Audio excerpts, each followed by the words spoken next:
In a country where politics and power often shield the influential from accountability, some stories break through the silence and shake the nation to its core. This is one of those stories.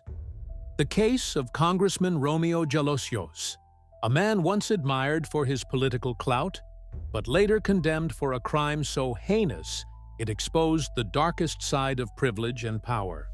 This is Pinoy true crime story, and tonight we uncover the tale of a powerful politician, an innocent child, and the long, painful battle for justice that changed the way the Philippines looked at power and abuse. Romeo Jalosjos was a powerful man. A businessman turned politician, he rose to prominence as a congressman representing Zamboanga del Norte. His name carried weight, his influence stretched across Mindanao, and in the political landscape of the Philippines during the 1990s, he was a figure who commanded respect and fear in equal measure. But behind the facade of power and privilege lay a dark story that would forever stain his name. A story of abuse, exploitation, and the harrowing tale of one young girl whose life was changed forever. In 1996, the Philippines was rocked by headlines that seemed almost unbelievable. Romeo Jalosjos, a sitting congressman, was accused of raping an 11-year-old girl.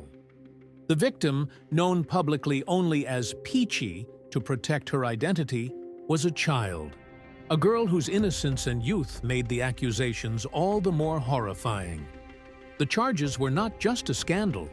They were a test of how far the law could reach when the accused was someone with immense political power.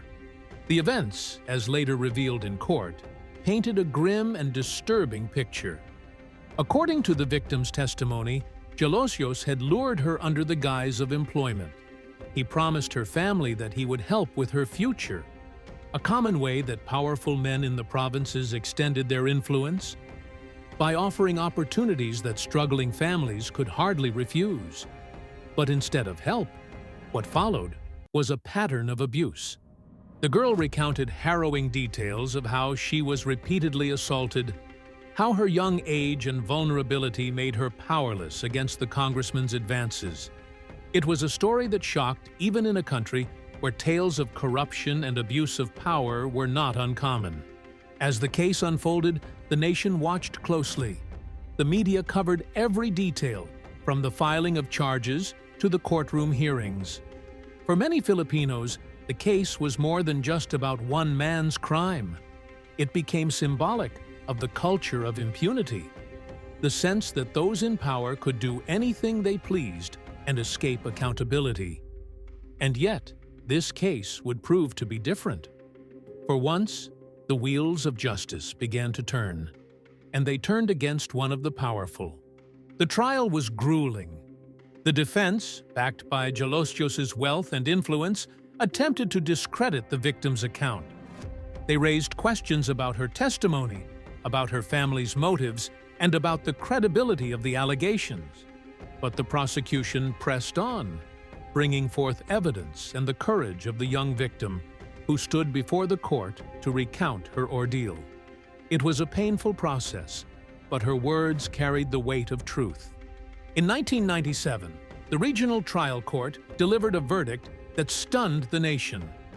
Romeo Jalosjos was found guilty of statutory rape and acts of lasciviousness.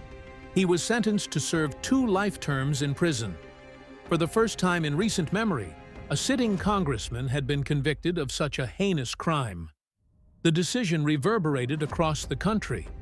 To his supporters, it was a political attack. To many others, it was a long overdue example that even the powerful could fall. But the story did not end with the conviction. Jalosjos, from within the walls of prison, continued to wield influence. He was transferred to the new Bilibid prison, where he reportedly lived with privileges denied to ordinary inmates. Stories surfaced of comfortable living conditions, frequent visitors, and a lifestyle far from the harsh realities of prison life. His family, still entrenched in politics, continued to thrive, holding on to power in Zamboanga del Norte and beyond. It was a reminder that while justice had been served on paper, the reality of inequality in the system persisted. Years passed, and Jalosjos continued to fight his conviction through appeals. But the Supreme Court upheld the ruling, affirming the gravity of his crimes and the validity of the sentence. It was a rare victory for victims' rights in a country where so many cases of abuse never make it to trial, let alone end in conviction. Yet controversy returned in 2007, when then-President Gloria Macapagal-Arroyo granted him executive clemency, reducing his sentence. Instead of spending the rest of his life in prison, Jalosjos walked free after serving only about 13 years. The decision outraged many. Women's rights groups condemned the move, arguing that it sent a dangerous message, that powerful men, even when convicted of crimes as grave as child rape, could still find ways to escape full accountability. For the victim and her family, it was another wound, a reminder that justice in the Philippines was fragile, conditional, and often incomplete. After his release, Jalosjos attempted to return to politics. He filed candidacies, sought public office, and tried to reclaim the influence he once had. But his conviction and the public backlash against his name haunted him. Though his family remained a political dynasty in their province, his personal legacy was forever tainted. For many Filipinos, the name Romeo Jalosjos became synonymous with abuse of power, corruption of privilege, and the enduring scars left on a young victim's life. The case of Romeo Jalosjos continues to echo through Philippine society even decades later. It forces uncomfortable questions to the surface. How many other stories like Peachy's remain unheard, buried under the weight of fear, shame, or the shadow of powerful names? How many victims never see justice because their abusers sit in positions of power? And can a society truly move forward when accountability is selective, applied differently to the rich and to the poor? For the girl at the center of the case, life was forever altered. Though her privacy has been protected, her courage remains a symbol. She stood up against one of the most powerful men in her province, and her voice brought him to trial, conviction, and imprisonment. That bravery, even in the face of immense pressure, became a spark of hope for others. A reminder that even the voiceless can fight back, even when the odds seem insurmountable. Romeo Jalosjos' story is not one of redemption. It is not about a man who paid his dues and turned his life around. It is about a man who used his power for exploitation, who was held accountable by the law, but who still managed to benefit from privilege even behind bars. It is a story that highlights the cracks in the justice system, but also its potential. That sometimes, even against the most powerful, justice can prevail. The case remains one of the most infamous in Philippine history, not only because of the crime itself, but because of what it revealed about the nation. It revealed the vulnerability of children in the face of predatory power.